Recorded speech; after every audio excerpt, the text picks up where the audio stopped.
আজকে আমরা এমন একজনের গল্প শুনব যার জীবন কাহিনীটা এক কথায় অবিশ্বাস্য। গ্রামের এক সাধারণ ছেলে থেকে বিলিয়নিয়ার। কিন্তু দাঁড়ান, এটা কিন্তু শুধু টাকা পয়সার গল্প না, এটা হলো নীতির ওপর দাঁড়িয়ে একটা আস্ত সাম্রাজ্য গড়ে তোলার গল্প। তো চলুন শুরু করা যাক এই অসাধারণ যাত্রা। যদি আমি আমার ভবিষ্যৎ বদলাতে চাই, তবে আমাকে শুরুটা তাড়াতাড়ি করতে হবে। ভাবুন একবার, এই একটা কথাই ছিল তার জীবনের মূল মন্ত্র। আর ঠিক এই বিশ্বাসটাকে আঁকড়ে ধরেই সে কিন্তু এগিয়ে গিয়েছিল তার স্বপ্নের দিকে। হ্যাঁ, এই গল্পটা ঠিক এমন একজনেরই যে কিনা শুধু এই একটা সত্যিকেই আঁকড়ে ধরেছিল, আর তার উপর ভিত্তি করেই করে তুলেছিল এক বিশাল সাম্রাজ্য। এটা আমাদের চোখে আঙুল দিয়ে দেখিয়ে দেয় যে একটা বিশ্বাস কতটা শক্তিশালী হতে পারে, আর তা দিয়ে কি অসাধারণ ফলাফল পাওয়া সম্ভব। তো গল্পের শুরুটা হয়েছিল একটা অমূল্য উপহার দিয়ে।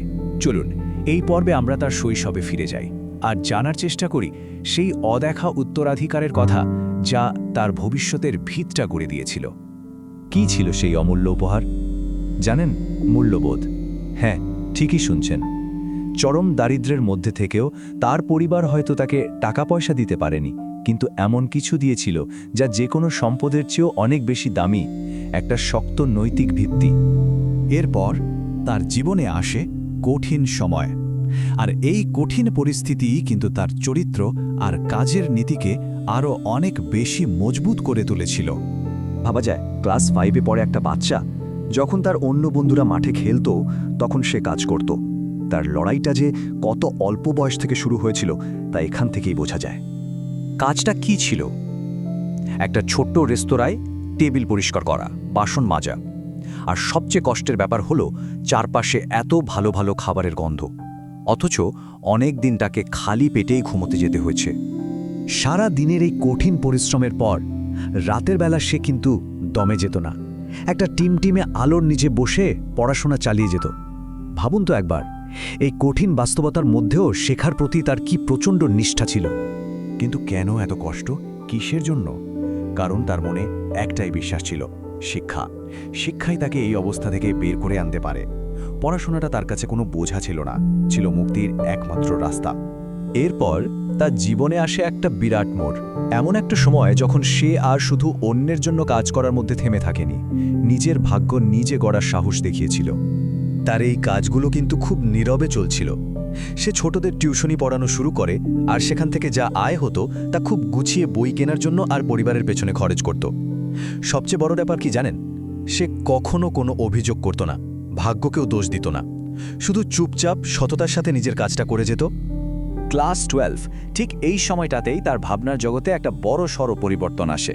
সে আর সুযোগের জন্য বসে থাকেনি, বরং নিজেই সুযোগ তৈরি করার কথা ভাবতে শুরু করে। আর সেই ভাবনা থেকেই সামান্য জমানো টাকা আর বুক ভরা সাহস নিয়ে শুরু করে দেয় একটা ছোট্ট ব্যবসা। অবশ্যই চারপাশের মানুষজন তাকে নিয়ে হাসাহাসি শুরু করে দিল। সবার মুখে একই কথা, আরে গ্রামের এক গরিব ছেলে কিনা ব্যবসার স্বপ্ন দেখছে, এ তো অসম্ভব ব্যাপার। কিন্তু এই সব টিটকিরি তাকে এক বিন্দুও দমাতে পারেনি। তো এরপর থেকে তার ব্যবসাটা ধীরে ধীরে বড় হতে শুরু করলো। আর এই পুরো যাত্রাপথে তার সবচেয়ে বড় গাইড বা পথপ্রদর্শক কি ছিল জানেন?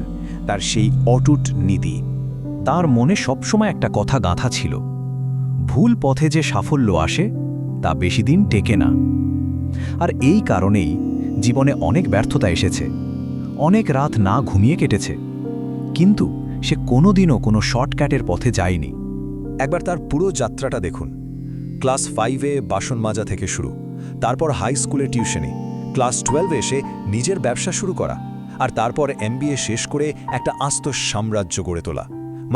প্রত্যেকটা ধাপে ছিল তার একটানা পরিশ্রম আর লেগে থাকা। এখন প্রশ্ন হলো, তার ব্যবসাটা সফল হলো কেন?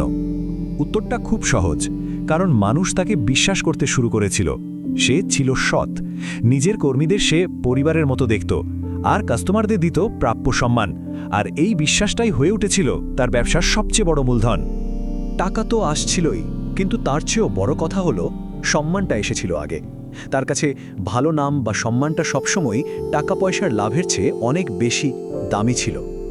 তো এই যে এত বড় একটা জীবন কাহিনী, এখান থেকে আমরা সাফল্যের কি চাবিকাঠি খুঁজে নিতে পারি, চলুন সেটাই এবার দেখে নেওয়া যাক। দেখুন, সাফল্যের পথ কিন্তু দুটো হতে পারে। একটা হলো ভুল পথ, যেখানে আছে প্রতারণা আর মিথ্যা। হ্যাঁ, এই পথের সাফল্য হয়তো খুব তাড়াতাড়ি আসে, কিন্তু পতনটা হয় তার চেয়েও দ্রুত। আর আরেকটা হলো সঠিক পথ, সততা আর কঠোর পরিশ্রমের পথ। এই পথে সাফল্য হয়তো ধীরে আসে, কিন্তু সেটা হয় স্থায়ী আর সাথে নিয়ে আসে সম্মান। তাহলে সাফল্যের আসল চাবিকাঠিগুলো কি দাঁড়ালো? 1. ধারাবাহিকতা, 2. শৃঙ্খলা, 3. কঠোর পরিশ্রম, 4. বিশ্বাস, আর 5. সততা।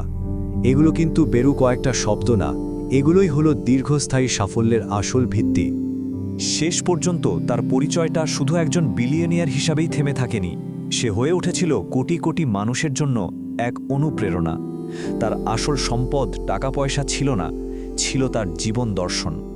আসলে সত্যিকারের সাফল্য তো শুধু ধনী হওয়ার মধ্যে নেই, আছে একজন ভালো মানুষ হয়ে ওঠার মধ্যে।